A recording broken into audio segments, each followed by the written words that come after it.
लेना बहुत इम्पोर्टेंट है। अगर कोई ऑमनिवोरस है लाइक नॉन वेजिटेरियन है तो उसके दांत आपको घिसे हुए मिले, क्योंकि फ्लैश कट करने की वजह से दांत के नाइस उसमें शार्प रहेंगे। तो ये सारे कैरेक्टरिस्टिक होते हैं जो आप अभी हम एग्जामिन करके बताएंगे कि कैसे ये सब देखें। तो डाइट हिस्ट्री लेना बहुत इम्पोर्टेंट है इसलिए। उसके बाद ओरल हाइजीन, यानी वो ब्रश कितनी बार कर रहा है, वो टंग क्लीनर का यूज कर रहा है कि नहीं कर रहा है, ठीक है। माउथ वॉश, अगर अदर एज स्टूडेंट से फ्लॉस हो गया, आप लोग फ्लॉस कर सकते हैं जो लॉन्ग है, वैसे धागे से बनाते हैं, हाँ धागे से नहीं, दांतों के बीच के स्पेसेस को साफ करने के लिए। तो फ्लॉसिंग कर रहा है कि नहीं कर रहा है, माउथ वॉश का यूज कर रहा है कि नहीं कर रहा है, तो वो ओरल हाइजीन में आता है। फिर एग्जामिनेशन, अब आता है जनरल एग्जामिनेशन कि ओवरऑल पेशेंट का असेसमेंट कैसे करें। सबसे पहले पेशेंट का ब्रेड देखेंगे कि वो उसका बॉडी स्ट्रक्चर पूरा है। तो वो थ्री टाइप्स के होते हैं, mesomorphic, endomorphic and ectomorphic.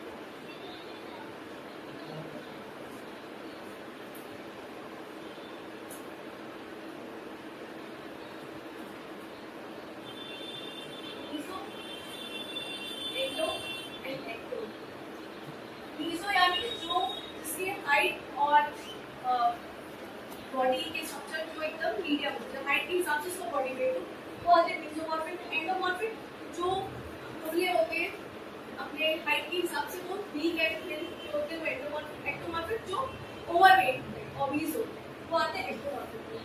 Nourishment उसका कैसा है, तो अगर वेल नरिश्ड है, जैसे यहाँ पे ऑलमोस्ट सब लोग वेल नरिश्ड है, तो बहुत ही ज्यादा पतला है, उसके बोन्स अलग से विजिबल है, ठीक है, तो वो आते हैं लो नरिश्ड, लेस नरिश्ड। इससे पता चलता है कि पेशेंट अपने पेशेंट का ओवरऑल हेल्थ कैसा है, ये सब जानना इसीलिए इम्पोर्टेंट है। फिर आता है अब गेट, पेशेंट वॉकिंग कैसे करके आ रहा है, यही हम बात कर रहे थे। सबसे पहले आप पेशेंट का गेट देखते हैं, पेशेंट वॉक करके कैसे आ रहा है। अगर पेशेंट को पार्किंसन है तो वो वैगल, ये बहुत टाइप के होते हैं वैगलिंग गेट। जो पार्किंसन का पेशेंट है वो देखेगा कि ऐसे से बहुत छोटे छोटे स्टेप्स लेके चलता है, ठीक। अगर किसी के पैर में फ्रैक्चर है, ठीक है, अगर या किसी के पैर में कुछ प्रॉब्लम, न्यूरोलॉजिकल, हमारा जो ब्रेन है वो यहाँ से लेके यहाँ तक कोऑर्डिनेट करता है पूरा टो, ठीक। तो हम चलते कैसे, हमारे ब्रेन के कोऑर्डिनेशन से, हमको कितना स्टेप लेना है, कैसे चलना है, हर किसी की चाल अलग है, हर किसी का चलने का तरीका अलग होता है, तो हम इंडिविजुअल डिपेंड करता है। तो अगर किसी को, तो हम एक चीज यही से साफ कर सकते हैं, अगर पेशेंट नॉर्मली वॉक करके आ रहा है तो उसको मतलब वो दिमाग उसका स्टेबल है, वो मेंटली कॉन्शियस है, उसको कोई दिमागी बीमारी नहीं है। तो एक चीज यहाँ पे रूल आउट करती है, हमें क्या करना है, रूल आउट भी करते हुए चलते हैं कि हाँ ये चीजें नहीं हो सकती, ठीक। मेंटल स्टेट, इसमें क्या लिखते हैं, अगर पेशेंट से आप उसका नाम, पता, समय पूछ पा रहे हैं और वो आपको बता पा रहा है सब कुछ, तो हम क्या लिखते हैं, well oriented with time present person, उसको मतलब वो मेंटली कॉन्शियस है। फिर एक्स्ट्रा, अब आते हैं एक्स्ट्रा ओरल एग्जामिनेशन। तो ये ऐसा है, अभी तो कॉमन बात है, तो क्या क्या पूछना चाहिए, ठीक है, क्या जानना चाहिए आपके हाथ पे, ये जो बच्चा है उसके बच्चों की जो लिखी है, मतलब है ये कितनी प्रॉब्लम है, पेरेंट्स के पीछे किसी को हार्ट, लिवर कोई समस्या नहीं मिलेगी, उसके नियंत्रण करना है ना, उसका पानी उसका बीपी स्टार्ट ये सब एक करना है।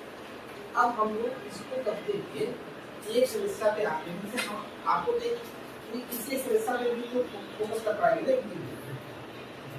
तो अभी हम लोग इस पर फोकस करेंगे। इसके बाद कोई ऐसा पेशेंट आता है जो आपके साथ दो समस्या लेकर आए, दो समस्या भारी पड़े हैं, आप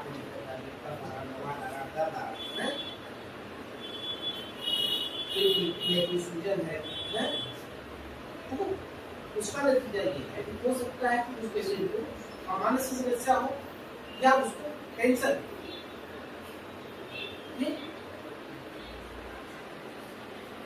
अब ये समझिएगा कि आपके पास पेशेंट तो आया छाला लेके, कटा लेके, कुछ खाने के लिए मुंह में लग रहा है,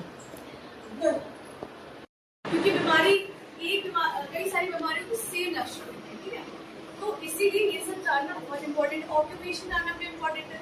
ऑक्यूपेशन जानना इसलिए इम्पोर्टेंट है, जैसे कोई अगर मेरे पास आया तो हो सकता है वो डायबिटीज कर रहा है, या डॉक्टर है, या ऐसे हार्ट वर्क कर रहा है, तो उस हिसाब से भी पता चल जाता है कि कोई पेशेंट अगर हार्ड वर्क कर रहा है या उसको डाइट की अगर जा रहा है ज़्यादा नाइट ड्यूटी चल रहा है तो उसको कुछ ऐसी बीमारी हो जाती है जो स्लीप पैटर्न अगर बिगड़ने की वजह से भी कुछ बीमारियाँ देखने को मिली जैसे डायबिटीज़ का हो गया, इस टाइप की देखने को मिली। ऑक्यूपेशन जानना इसलिए इम्पोर्टेंट है कि पेशेंट जहाँ काम कर रहा अगर वो कोल माइनिंग में है तो आप सोचिए उसके अंदर कितना डस्ट, कितनी कोल पार्टिकल्स जा रहे होंगे, ठीक है। माइनिंग कर रहा है अगर वो, तो उसको सिड्रोसिस होना बहुत कॉमन। सिड्रोसिस यानी जो लोहे के पार्टिकल्स होते हैं वो लंग्स में जाके स्टक हो जाते हैं और फिर उनको सांस लेने में बहुत प्रॉब्लम होती है।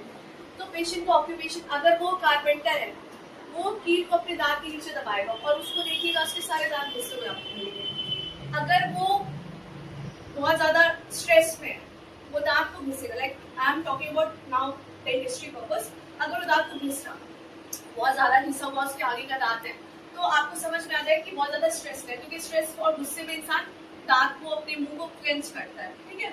तो इसलिए ऑक्यूपेशन जान, और इसका एक और क्या इम्पोर्टेंस है कि हम जान सकते हैं अगर पेशेंट लेबर है, लेबर क्लास से, हमें उसे कैसा ट्रीटमेंट देना है, कैसी दवाइयाँ देनी है। अगर पेशेंट हाई सोसाइटी से, हमें उसे कैसे रेफर करना है, कैसे ट्रीट करना है, क्योंकि ये बहुत ही बेसिक है कि हम क्या कैसा ट्रीटमेंट दे रहे हैं, वो हम उसका सोशियो इकोनॉमिक स्टेटस देख के ही देते हैं दवाइयाँ। हम उसको लेबर क्लास को हम कोई बहुत ज्यादा महंगी दवाइयाँ नहीं प्रिस्क्राइब कर सकते, ठीक है। तो इसलिए ऑक्यूपेशन जानना बहुत जरूरी है। मैरिटल स्टेटस भी ज्यादा इम्पोर्टेंट है कि पेशेंट लाइक अगर किसी को कंसीव करने में दिक्कत हो रही है, अगर वो प्रेगनेंसी प्लान कर रहा है कोई पेशेंट, ठीक है, फीमेल है, तो उसको क्या दिक्कत हो सकती है, और इन सब चीज़ों का इम्पोर्टेंस है। स्ट्रेस फैक्टर और बाकी सब चीज़ों को कंट्रोल करके मैरिटल स्टेटस इम्पोर्टेंट है। तो अब हम आएंगे सीसी। ये इतना लेने के बाद ये डेटा कलेक्ट करने के बाद कोई क्वेश्चन? अगर पहले हम इतना डेटा कलेक्ट कर लेंगे, सारे की इम्पोर्टेंस पता चलेगी। CC is chief complaint. अब पेशेंट है उसको सुनेंगे। चीफ कंप्लेंट जो होती है वो सबसे इम्पोर्टेंट होती है, वो पेशेंट की वर्ड्स में ही होनी चाहिए। अब पेशेंट कह रहा कि मेरे सर में दर्द हो रहा, ठीक है, आप कितना भी पढ़े हैं, कितनी भी डॉक्टरी आप लोगों ने पढ़ी है, लेकिन उसको लिखेंगे आप पेशेंट की वर्ड्स पे। पेशेंट ने बताया मेरे यहाँ दाई तरफ दर्द हो रहा है, तो दाई तरफ ही लिखना है, ठीक है। अगर वो बता रहा है कि मेरे पेट में दर्द है, अगर वो जिस सीक्वेंस बता रहा है उसी सीक्वेंस में लिखना। ये पेशेंट की वर्ड्स होनी चाहिए चीफ कंप्लेंट। फिर आता है HOPI। HOPI is history of present illness. अब जो उसने बताया, अब उस पे फोकस करते हुए अगर उसने बताया पेन, मुझे दर्द हो रहा है, ठीक है, तो पेशेंट का पेन की पूरी बकायदा एक सीक्वेंशियल हिस्ट्री लेनी है कि वो कैसे शुरू हुआ, उसका नेचर क्या था, उसका कैरेक्टर क्या था, वो कितने देर के लिए था, वो उसको क्या करने से वो बढ़ गया, क्या करने से वो घट गया, ठीक, ये सारा हमें HOPI में मिलेगा। फिर आते हैं मेडिकल हिस्ट्री कि पेशेंट को इसके पहले कभी कोई बीमारी हुई थी या नहीं हुई थी, कभी कोई सर्जरी हुई हो, कभी कोई एक्सीडेंट हुआ हो, कुछ भी हो, किसी भी तरह की कोई डायबिटीज, कोई फैमिली में उसकी कोई बीमारी चल रही है, उसको खुद को कोई बीमारी है, हाइपरटेंशन है, शुगर है, कुछ भी है, तो उसकी मेडिकल हिस्ट्री लेंगे, या टीबी है, बहुत सारे कॉमन। उसके बाद फिर पास्ट डेंटल हिस्ट्री, फिर हम लेंगे पास्ट डेंटल हिस्ट्री, ठीक है, कि पेशेंट को कोई डेंटल, तो बेसिकली डेंटल आ गया कि पेशेंट को कोई पहले कभी डेंटिस्ट के पास गया है कि नहीं, कभी गया, उसका फर्स्ट विजिट है, वो इसलिए इम्पोर्टेंट है फर्स्ट विजिट करना कि उसको पहले से एक्सपीरियंस है कि नहीं है पेशेंट का, मतलब डॉक्टर के पास जाने का, उसकी जो है रेडिएट होकर सर तक जा सकती है, ठीक है, तो कहाँ तक प्रोग्रेस कर रहा है। किडनी का पेन होता है, अगर किसी को किडनी में प्रॉब्लम है, स्टोन्स है, तो उसका पेन बैक में आता है, ठीक, तो वो आगे किडनी बैक साइड होती है, थोड़ा वेंट्रल साइड होती है, तो इसलिए पेन को अंदर रेडिएट करता है।